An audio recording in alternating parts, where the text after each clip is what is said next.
Good evening, class. I'm Firefighter Rots. I'll be your instructor today. We're going over ropes, knots, and hitches. We'll be following the course curriculum. Our main objective is that you, the candidate, when shown a specific rescue knot, shall correctly identify the knot and explain its use in the rescue environment. Okay. To start off, we're going to talk about the two different types of ropes that we use. One is the tubular webbing, which is what we'll use to secure our rope systems to our anchors.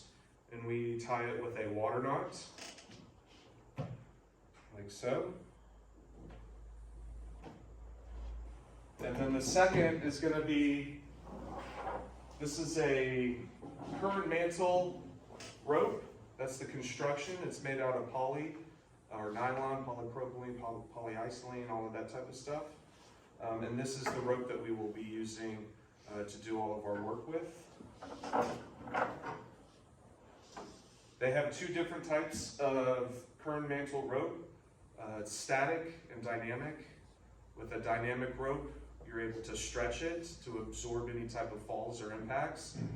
And then a static rope means that it doesn't stretch, and so we would use that like in our hull systems, so that every inch that we pull, we're gaining an inch, and we don't have that dynamic stretch effect kind of working against us. Everything that we do in ropes kind of leads back to knots. So there's three main types of knots. You have, so a knot is an intentional complication in cordage. Functional knots are broken down by their functions. So we have a hitch, which fastens the rope to an object, like a clove hitch we use to fasten to a ladder or around a post or something. We have bends, which would conjoin two ends of rope together, kind of like a water knot, figure eight follow through, a figure eight bend, or like a Beckett bend, those type of deals, being able to conjoin two ends together. And then a standard loop knot, like a bowline or a figure eight on a bike, things of that nature, to be able to fasten the rope to hardware. There are 6 essential knots that we'll have to learn. One is the figure eight family, which is kind of several knots all in one little package. The bowline knot, the butterfly knot, the clove hitch, the sheep bend or the Beckett bends, and then the water knot. So let's get into it. The figure eight family is based around the figure eight knot. To demonstrate, you just take the rope, you twist it around, come back around and back up through the hole, just like that. And it creates a nice figure eight looking structure. And from this, we can make all different types of figure eight knots. So this is the standard figure eight, like I just showed you. This right here is either a figure eight on a bite or a figure eight follow through, just depending on how you tie it. But you'll start with a bite, and you'll do the same motion, down, around, kind of back up and through, to give you that loop that you would use to connect to a carabiner. Also presenting a nice uniform figure eight pattern, so that you know that it's not going to slip on you, and it's easy to identify. Also too, you have the double figure eight here, which we could use in various types of rescues. If we needed to connect two things to one end of rope. So the family of 8 is very versatile and easy to identify with that 8 looking loop. The bowline, very standard. This is something that we would use if we had to, we could quick hard tie to an anchor, or if we needed to hoist some equipment up, we would just do the bowline. And how you do that is you make a little loop. You come in, down, and around, and back up through the hole, and then just kind of neatly snug it like that. This knot is very secure, and the way that it's formed, much like the figure eight, the harder you pull on it, the tighter it binds down on itself. So it's very secure, very strong. The butterfly, this is a fancy little doodad. What's special about the butterfly is that it's able to tri-load, kind of like a tri-link. You're able to apply force this direction, as well as this direction. So you just take the rope, give it a twist, give it one more twist. You're going to be looking to thread the needle right here, so you come under, and back through, and there's your butterfly. So like I said, this is you can tri-load this knot the way that it's designed. You can pull this way, you can pull down, or you can pull up, just depending on kind of what you need. This is also a great little knot if this is the tail end of the rope hanging off of a Stokes basket, and we have a little figure eight down here that you have clipped into maybe like some gear or to you, but you need 2 points of contact. Well, if that's, you have 1 point right here connected to you. If you need a second one, you can just quickly throw in a little butterfly, and then you'll have your second point of contact.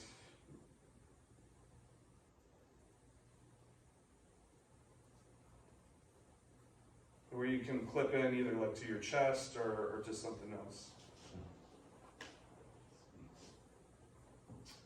The clove hitch.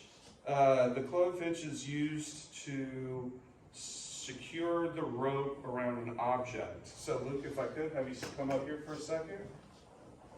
We'll just use this guy. And then just to show the class, can you stick your arm out for me? There you go.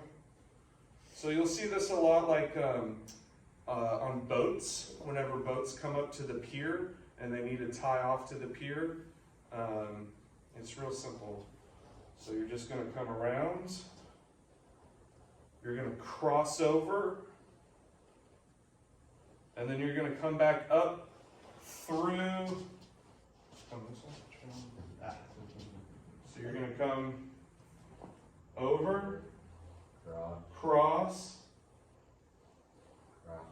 and then yeah, you're going to feed it back up through the hole. And the way that you know that you've done it right is that you have two kind of parallel rope lines. If you pull it in the opposite direction, both ends should pull in the opposite direction, and then you have this nice little crossover guide to do that. And so again, this knot is similar to the figure eight. The harder I pull down, the harder the rope binds on itself and to the object that it's attached to. In the fire service, we use this a lot for securing items such as, take a look, you can sit down. Tying the fly section on a ladder, on a 24-foot ladder. We use it like if I'm on the second story and I need some equipment hauled up, like an axe, you'll put a clove hitch around the head of the axe, do a couple of half hitches, and then I'm able to pull and hoist the equipment up. It's very versatile, very strong. The Beckett bend. So the Beckett bend is specific to tying two ends of rope of different diameters. As you can see in this picture here, we have what looks like some 9mm cord and maybe like some 11mm. And so how you do that,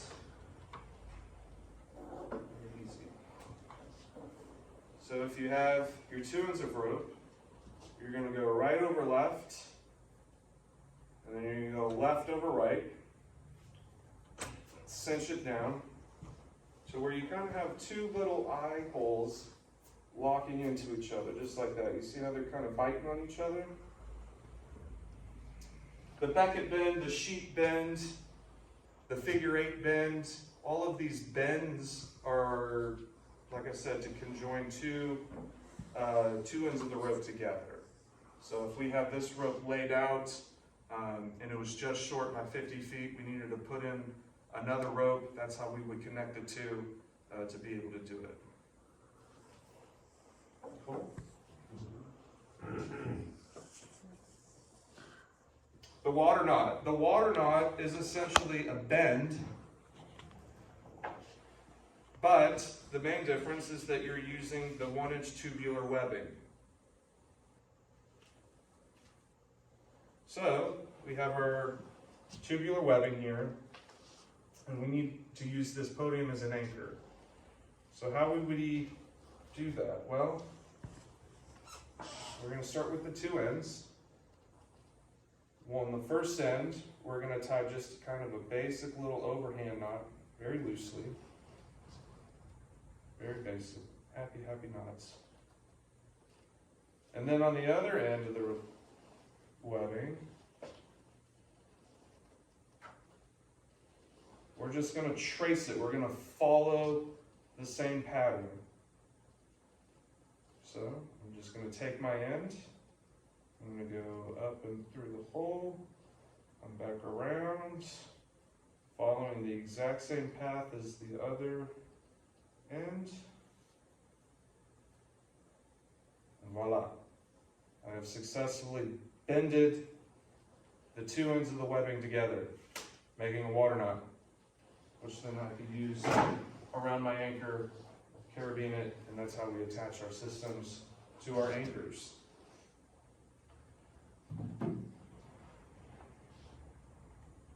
Any questions from the class? If you just threw that around, like if you had something, the only choice was that big, can you throw it around it and anchor off of that, or do you have to double it? Oh, I see what you mean. So it's, you're talking about maybe doing something like... No, the exact same thing you had set up. Come show me. So you tied your water knot, Right? and can you just throw it around like this and run it in? Yeah, sure. If you can't run a small one. Double rack. Yeah. With that in mind, you have to take into consideration how much weight your ropes can handle and how much weight you're going to be So lifting, you're right? doubling every time. Right. So part of the objective is for me to make sure that you can identify specific rescue knot, and then you should correctly identify the knot and explain its use in the rescue environment. So, little pop quiz time.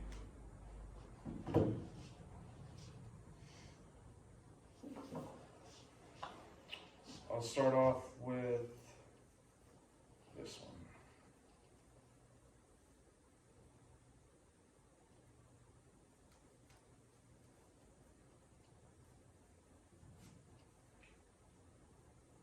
All right, look, what is this knot?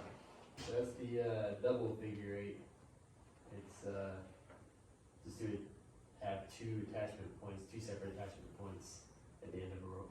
Nice. Very good. All right, Trevor.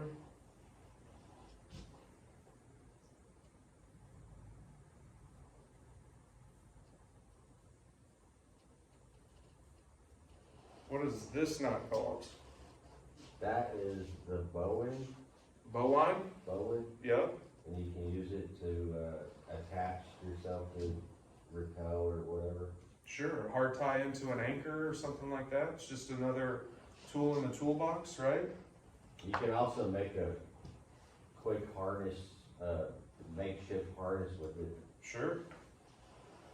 Yeah, absolutely.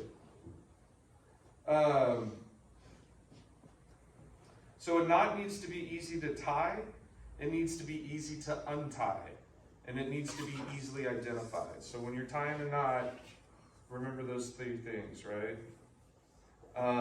A rope's strength is reduced when it is bent.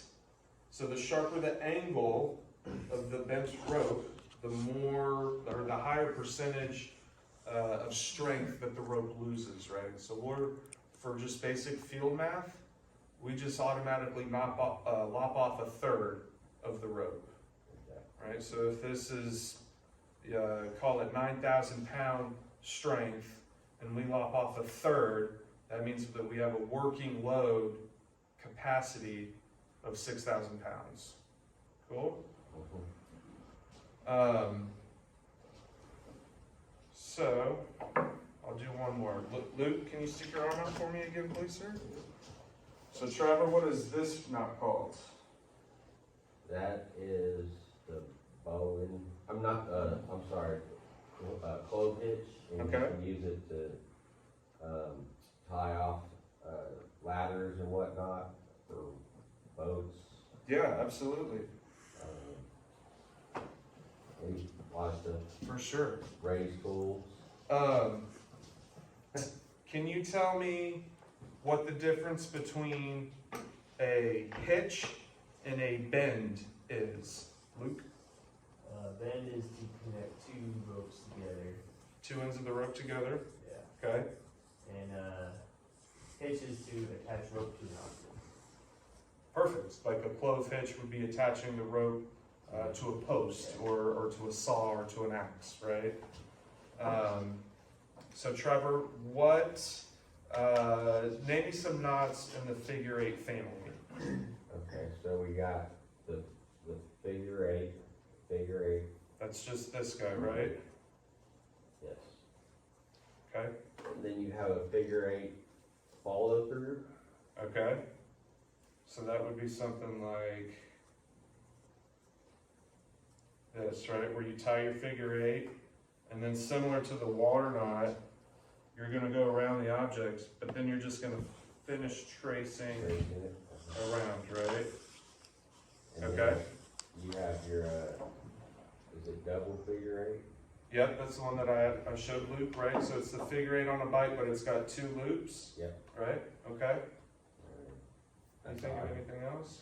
There's another one or two, I forgot. For sure, right? There's a bunch of them. Double loops, figure eight.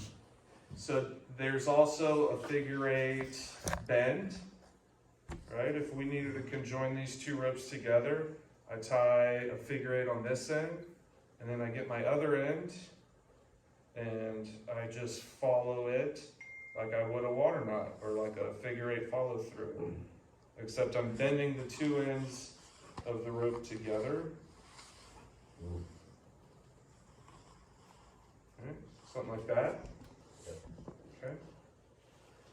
Okay. Luke, what is the difference between a dynamic rope and a static rope? Dynamic has a stretch to it, and static has minimal to no stretch. Perfect.